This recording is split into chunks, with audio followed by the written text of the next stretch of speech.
ninka loo haysto ikraan tahliil ee kursiga loo soo boobay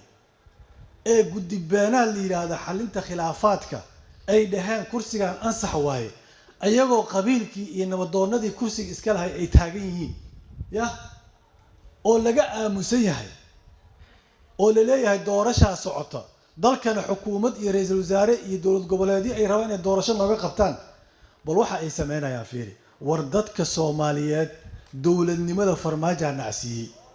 markuu ku dulmiyay oo mid ku duulo iyo mid uu ku laayo iyo mid uu jid u istaago iyo mid uu isbaaro u dhigtay ay noqotay madaxda dowlad goboleedyada iyo ra'iiska xukuumadana intii yareedo dowladnimada ku dhimanayay dadka nacsiin rabaan oo maxay tahay doorasho boob ah oo dhac ah oo tuuganimo ah al raba in la qabto la iskana marqaati kaco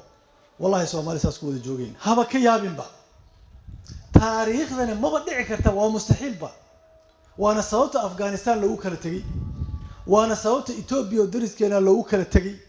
oo la isku dilay hadda taangiyo iyo diyaarado iyo baashi maxay drones la isku garaacayo war waxaas waxa lagu wada joogi karo dadna ku wada joogi karaan maaha qofka rajo ka qaba waxaas inay dawlad noqdaan ee doorasho noqdaan waa qof waqti iska luminaya wuxuu sugayaa un maalinta ayatiinkiisa ku soo kordumo saas daraadeed waxaan la ka rabaa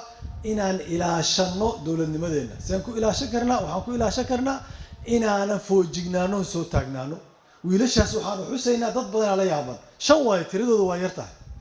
ragii operation ki qayb qaatay waa runtiis gudoomiye ku-xigeenka Said Cali soo sheegay maalin walba jidkeena hor imaadaan ana la cafiye ku hayaan ummadda Soomaaliyeed ay cafi kartaan dhanaanaga soo istaag idaacadaha imaaw waa la cafiyo dambigaas aan galay dheh kii dhaho annaga hadda taabo uma haysan soo sheegay professorka cadaaladda iyo majraageeda qabsan doona maalinta kamid annaga ma dadka cadaaladda horkeena ogaada cadaaladda ayada la rabaa inay hor keento dadka marka meelay taagtaagiin habeenkaas waa la isticmaalay Sooma kulligood waa la adeegsaday maanta maxay hayaan waxa uma hayaan kuwa hadda askarta ah ee taliyaasha ay ciidan ku jiraan saas u baa loo adeegsan berina waa laga dhaqaaqayaa markii laga danaysto waa in ogaadaan